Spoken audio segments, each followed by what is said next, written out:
The law of vibration. In this video, I'm going to talk about how this hermetic principle can help you to become more happier and more fulfilled. So some years ago, when I was studying psychology, we have to study a number of different approaches, and we have to go on so many different courses. And when I was studying bereavement therapy, I started to think there is a lot of similarities between these school of thought, and it seemed to me like there was a source of information, and I wanted to know the information. At that time, I had given up on God. You know, I had become so jaded after I had practiced Islam, and then, felt like that didn't work for me, and I'd been seeking God since I was 4 years old, which to some people might seem very young, but that is my story. I can't change it to make someone else feel comfortable. The world is not comfortable with light workers, and this is what this video is really about. This video is really touching on those subjects of being a light worker, being a medium, and persons like yourself being rejected by the world. This is what this video is entailing. um, so when we talk about certain principles, we have to talk about our lives and how this life affects us. So when I was studying bereavement therapy, I made a prayer. My versions of prayer is I want to know where they're getting the information from. I don't want regurgitation. I then discovered the Kabbalion, which is a book that is said to come to you when you are ready. And when I discovered the Hermetic principles, I began to use these principles on myself to overcome depression and anxiety. We know that anything that has a beginning has an end. Also, anxiety is something that's supposed to happen to you as a way of you knowing that there is a danger. And then when the danger is over, it's supposed to switch off. So when I discovered the Hermetic principles, I used it on myself first, and then I used it subsequently on clients to help them overcome issues that they were having. When Christ said, "Do not think that I have come to abolish the law," but let me just make sure I get it right. "Do not think I have come to abolish the law or the prophets. I have not come to abolish them, but to fulfill them." Okay? When you learn about Hermetics, you're going to understand that the Hermetic principles are the laws on which our reality rests. And Christ was talking about the fact that we cannot abolish the law. We can transcend the law. And Hermes teaches us that we can use one law above another, okay? And this is why Christ was able to do the things that Christ did. And he told us that we should be able to do the same, okay? So if we cannot use these laws to resolve everyday issues, then how are we going to then develop ourselves beyond these five senses and beyond this illusory world that we live in? I don't know if this video is going to even be allowed on YouTube to be seen, because I'm saying things that we're not supposed to be saying, okay? And we've known from such a long time that there has been a struggle between between those who had natural medicine, natural remedies, and those who were synthetic, and those who, and it's still going on. And there are certain words trigger words that we're not supposed to use. And hopefully I haven't used any of them, you know. But daring, I made an ad, to advertise my practice, and I dared, to say the truth. A person who was in the video, whom I've worked with, was actually just saying the truth about what the practice, what working with me was like. And that ad couldn't, there was so much problems that it actually messed up my whole entire YouTube. I thought I was not going to be able to use YouTube again.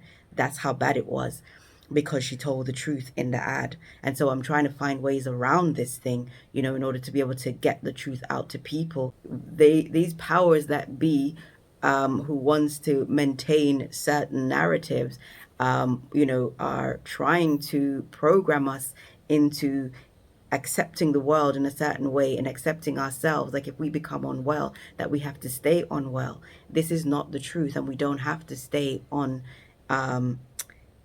we don't have to be fed on basically by parasitic systems. And you know what I'm saying, because they're like, for example, mindfulness is proven, I can say this publicly, mindfulness is proven to have the same effects as medication, right? That is proven scientifically, right? So but we're not allowed to say this. Just anyway,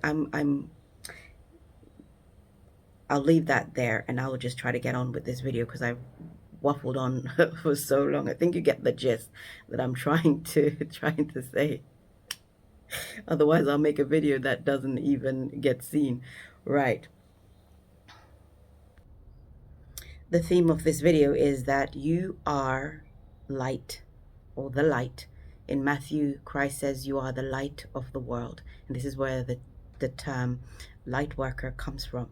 Christ also says you are the salt of the earth.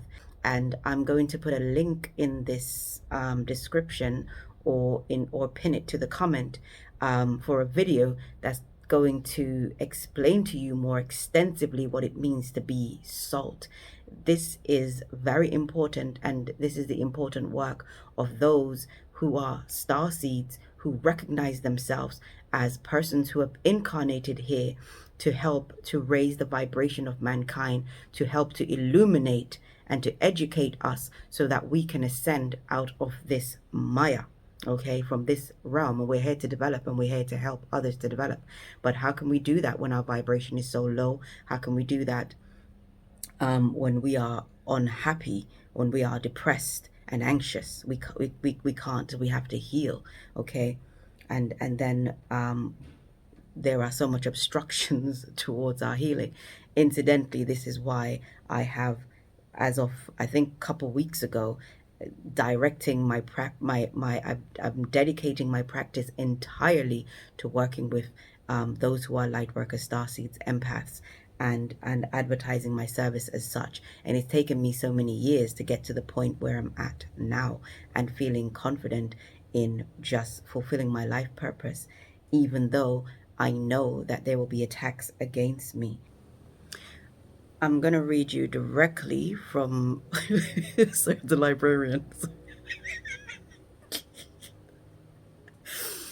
I'm sorry. I'm going to read you directly from the Kabbalion, what it says about the principle of vibration. This principle embodies the truth that everything is in motion, everything vibrates, nothing is at rest. Facts which modern science endorses, and which each new scientific discovery tends to verify, and yet the Hermetic principle has enunciated thousands of years ago by the masters of ancient Egypt. This principle explains the difference between different manifestation of matter, energy, mind, and even spirit, results largely from varying rates of vibration, from the all, which is pure spirit, down to the grossest form of matter. All is in vibration. The higher the vibration, the higher the position in the scale. The vibration of spirit is as such an infinite rate of intensity and rapidity that it's practically at rest, just as the rapidly moving wheel seems to be motionless. And at the other end of the scale, there are gross forms of matter whose vibrations are so slow it seems at rest. Between these poles, there are millions upon millions of varying degrees of vibration, from corpuscles and electrons, atoms and molecules, the worlds and universes. Everything is in vibratory motion. This is also true of the plane of energy and force, which are but varying degrees of vibration, and also on the mental plane, whose state depend upon vibration, and even on the spiritual plane.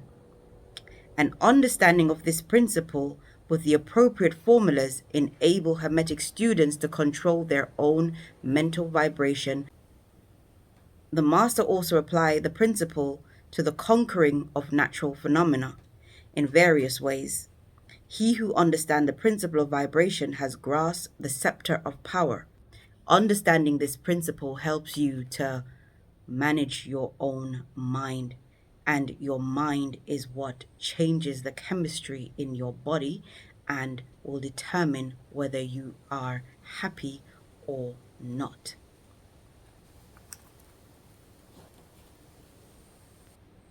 Why is Moses' law important? Moses' law tells us eye for an eye. And this is the realm of ego. What happens to us is that we do measure for measure.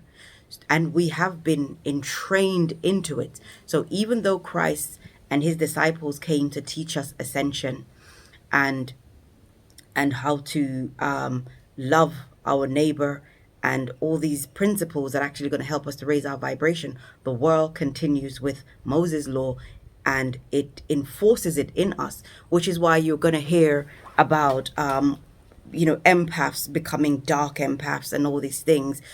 When somebody injures you, you should injure them back. That's what the world is enforcing, and we see so much of this online.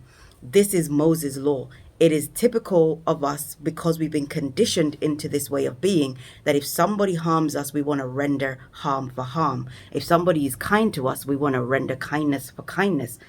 If we're not exploitatory, obviously there are some people that you will be kind to who will try to exploit you. But in general, if you are kind to somebody, try it and see. When you're kind to somebody, they're likely to be kind to you, unless you're in an environment that is so full of anxiety and so full of fear that if you're kind, even your kindness is going to be taken as something to be suspicious of. This is what's going on in the world, and this is why our vibration is actually so low.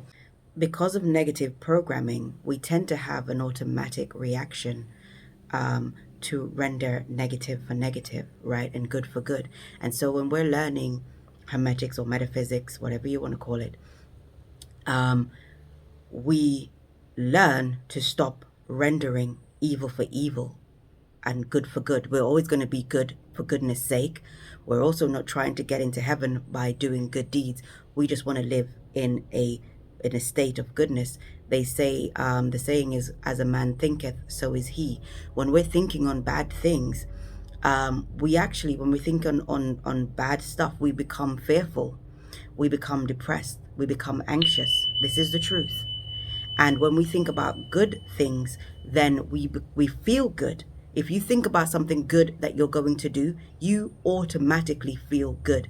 When you fall in love with somebody and you think it's going to go well, you feel good. When you have a job and you think it's going to go well, you feel good. So our thoughts will match our emotions. It matches our vibration. Your thoughts will actually lower or heighten your vibration. The higher the vibration, the more happier you're going to be. In fact, you will know this to be true because you will literally vibrate. It's not something that is just a saying. As your vibration increases, you will feel your body vibrating. And in fact, this is what saved me when I was given an overdose in the hospital, because my heart chakra was vibrating so intensely and had been vibrating. Like, living in Ireland is an amazing place, and especially in the house I lived and on that particular piece of land, my vibration was so strong. It's literally like and when I had the overdose and they told me to go to sleep, it's a story I think I talked about in some other video. And they were outside saying, but that's cardiac arrest, but that's cardiac arrest. And didn't want, they basically were trying to cover their tracks. And, but every time I would fall asleep, my heart would and bring me back around. And I am convinced that's what saved me from dying. And like I said, they were outside saying this is cardiac arrest. And you know how this stuff is constructed in order for people to disbelieve people, or if we talk about things like that, to say that we're exaggerating or that we're lying. At the end of the day, anybody who practices alchemy will know this to be the truth. You will literally vibrate. My vibration is actually lowered since I've come to Jamaica. And when you're dealing with physical life issues, a lot of the physicalities of life, the material world, actually lowers your vibration. The more you are engaged in spirituality and spiritual things, the higher your vibration will be. I was able to do that in Ireland because obviously my life was different. Now I'm here in Jamaica rebuilding my life. So a lot of my focus is on the 3D dimension. I'm always talking so fast because I feel like I'm rushing against time. We're 20 minutes into the video already, and oh,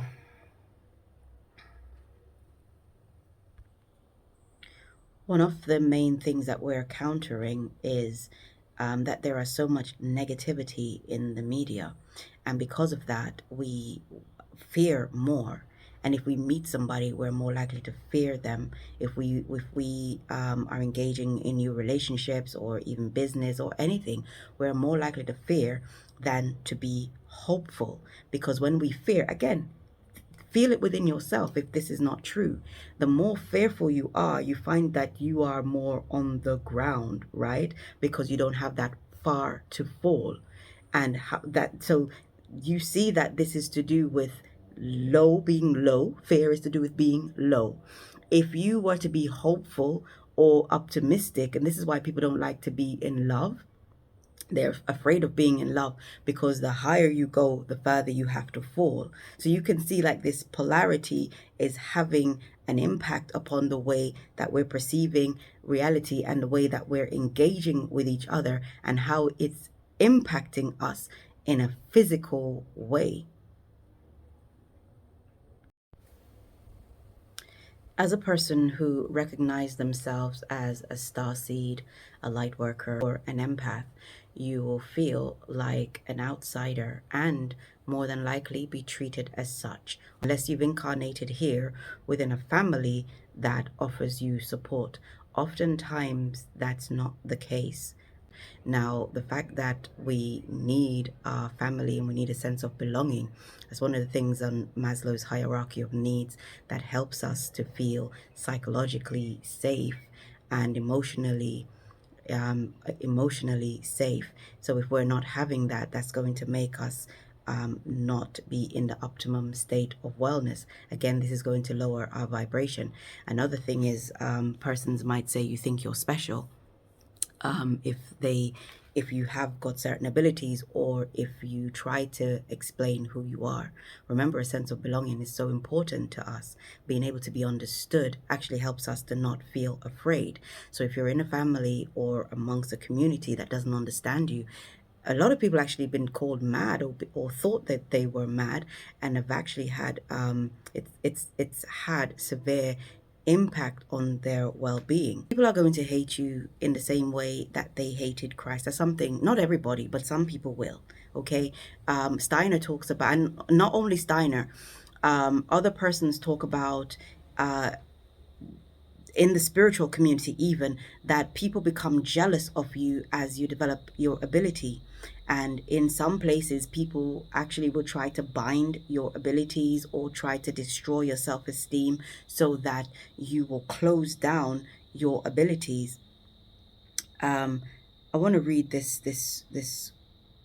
Sorry, so Steiner talks about eliciting envy, and that's why Steiner says not to disclose your development with other people, um, because it can, and not only Steiner talks about that, only if you need to talk about it in order to help other people. So between you and your teacher, you can talk about your abilities. But if you find that if you're in groups, even in developmental groups, when a person sees that you're developing, some people become real venomous, and you have to be so careful. Even the teachers will sometimes become jealous of your ability. It's something that happens, that things are activated within people that they may never even had before, once people are developing. So there's all of these pitfalls that we need to be aware of. That's why Christ says, the Christ says, for lack of knowledge my people perish. So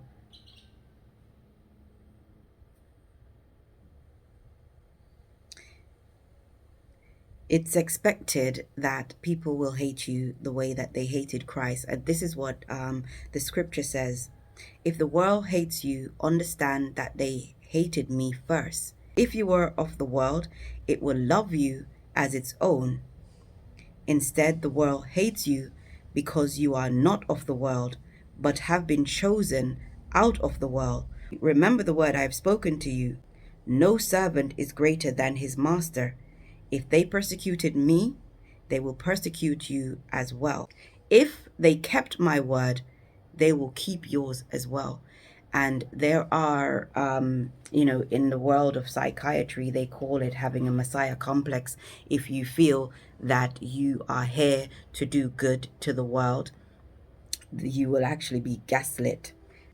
Amongst certain religions, they will try to, among certain religions, they will tell you that you're demonically possessed or that you're working with the devil. By the way, this is also what they told to Jesus. They said, by Beelzebub, he is casting out demons. And that's why Christ said to them, can a kingdom that's divided against itself stand, right? So basically, if you were working for the devil, why would you be doing good, So and there is a scripture actually. Oh my God, there's so much. I don't like long videos.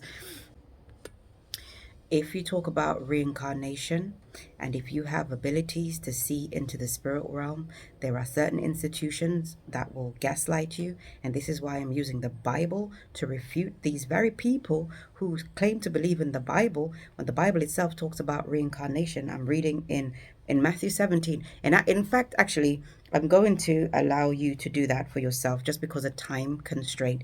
But in Matthew 17, Matthew chapter 17, it talks about reincarnation. It talks about um, Elijah reincarnating as John the Baptist, right? So reincarnation is in the Bible, and it also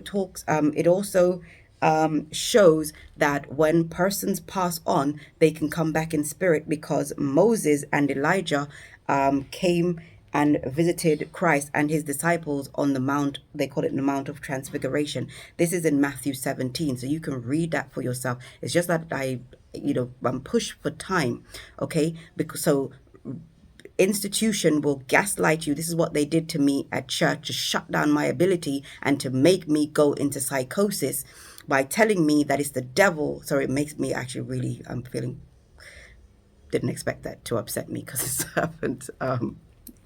But as a young person, to be told that that the devil is taking you for a disciple, or to be told that it's the devil that is tricking you, when they knew full well that it's in the Bible about reincarnation and that people are do come back from the spirit.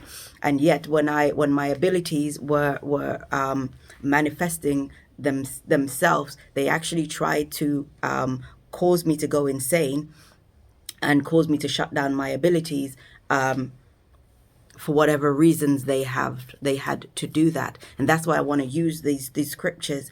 And if I don't know whether it's because I'm strong. I don't know whether it's not because I'm here for a purpose. And even these same pastors were trying to use me and tell me that God's called me for a purpose. The last pastor who spoke to me a couple months ago, I told him that she was very arrogant. I actually was very open with her. I said, you're very arrogant and you're trying to pigeonhole God, and you are trying to diminish God's power. And I told her I will never be in your church or be a part of any church.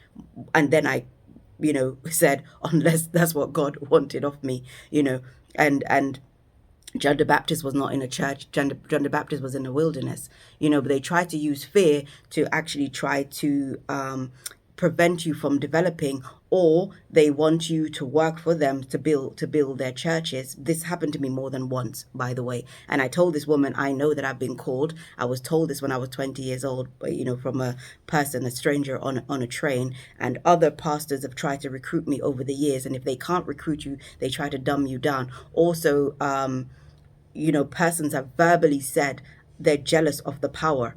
One man actually said, I wish I had that power. And I don't think he meant to say it out loud, but I said in another video where Spirit said to me, do I want to know what people think? I'm saying that so that you can know that for yourself, that when people come against you, that is because they see the calling on your life. It's not for me only. My life is the same as your life. There is a calling on you. And this is why the world, like the people, there's a lot of people that come around you in certain situations that will occur, or your family will allow persons to abuse you because they see the light in you. Even your own mother or father or whoever will do that, or will allow that to happen to you because they see the power in you and they want to destroy it. There is an agenda to turn light workers dark.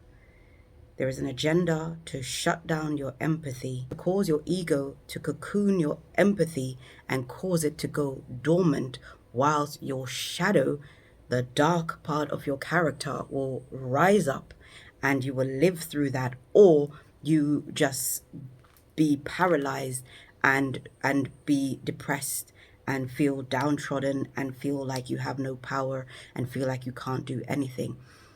Christ says that you are the salt of the earth. And if the salt lose its savor, wherewith shall it be salted? It is good for nothing except to be thrown out and to be trampled under feet, right? So you'll become useless if you lose your potency. I'm going to read you what salt means, and I'm also going to put a video link so you can go and watch this YouTube video on what salt actually means. And it's from Edgar Casey's uploads or downloads about the meaning of salt. Gosh, sorry, you can see that I'm so passionate today. Right. Salt. Let me put on my glasses.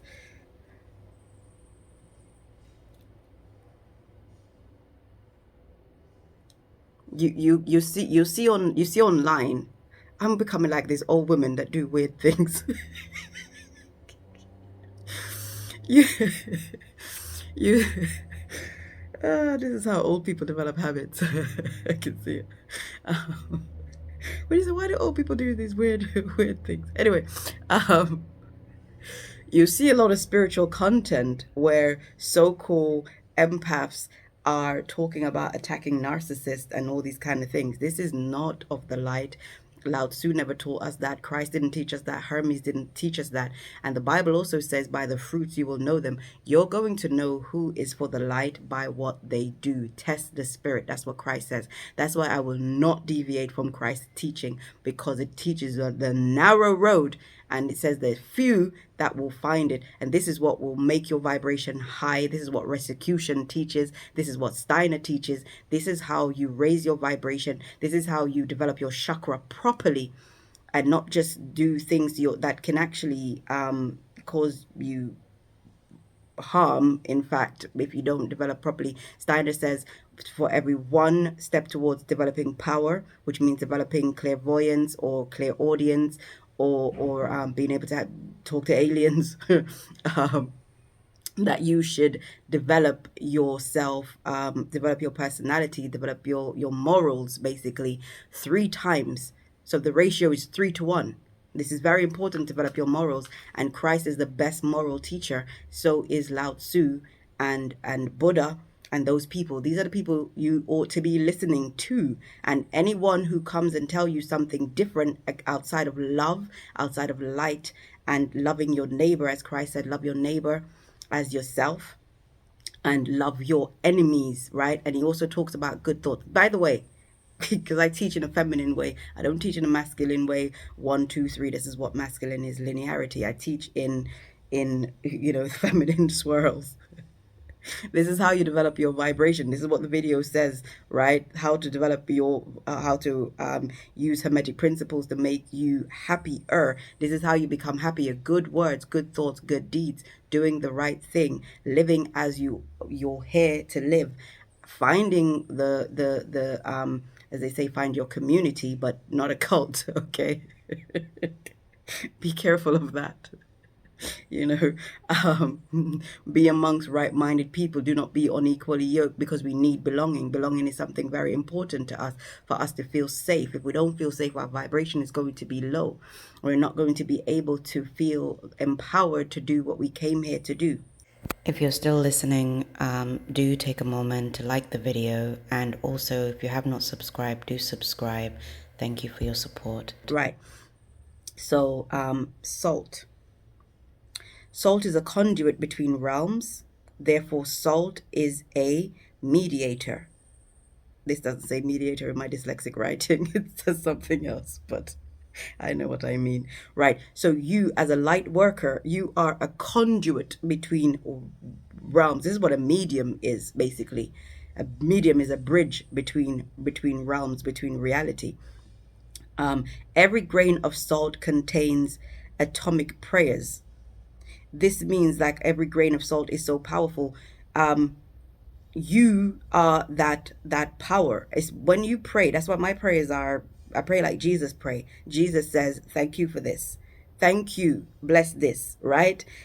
Because you come here with the power. The power is in you. Christ says the kingdom is within you, right?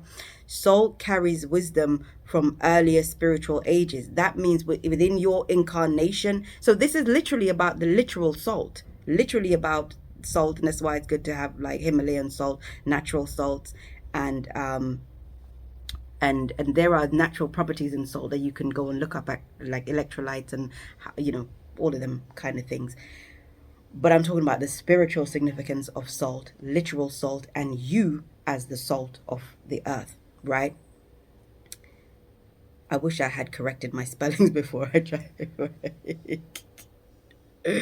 Salt carries wisdom from earlier spiritual ages. So each time that you incarnate, you come here with wisdom, and this is the wisdom that they're trying to gaslight you so you can dumb down, so you're not tapping into. And if you experience certain things, you end up thinking that you're mad, and you end up thinking you're schizophrenic. Don't forget that Moses was talking to a burning bush. Okay, Saul was talking to a light. Okay, so if you are mad, so was all these other people. And I'm not saying that there aren't persons who have got mental health issues, who have might be schizophrenic and such, but persons who have certain abilities, like you hear voices. I hear voices. Okay, I hear literal voice that tells me what to do. I ask a question, and sometimes it's a literal sounding voice, whether male or female, that will talk to me. And other people have this ability. My mum had this ability. My father had this ability. Many people in my family have the ability to hear or see spirit. And that's the only thing that actually saved me as a child, is that my mother could see spirit and my stepdad was able to see spirit. Otherwise, I would not be here talking to you about being a starseed. That's what saved me.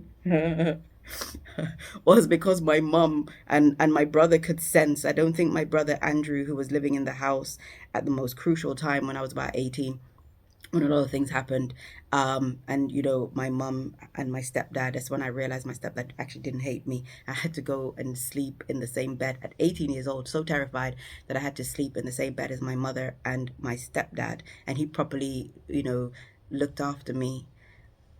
Yeah, that's made me a little bit emotional, and this is the thing about when we don't understand our shadow and we don't understand ourselves, we will feud with people.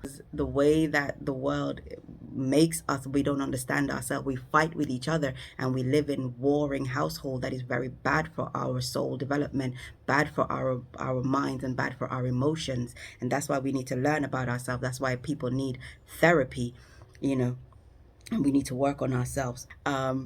I later discovered that I actually really loved my stepfather when I was in therapy. It was an interesting revelation, but that's a whole story for another time.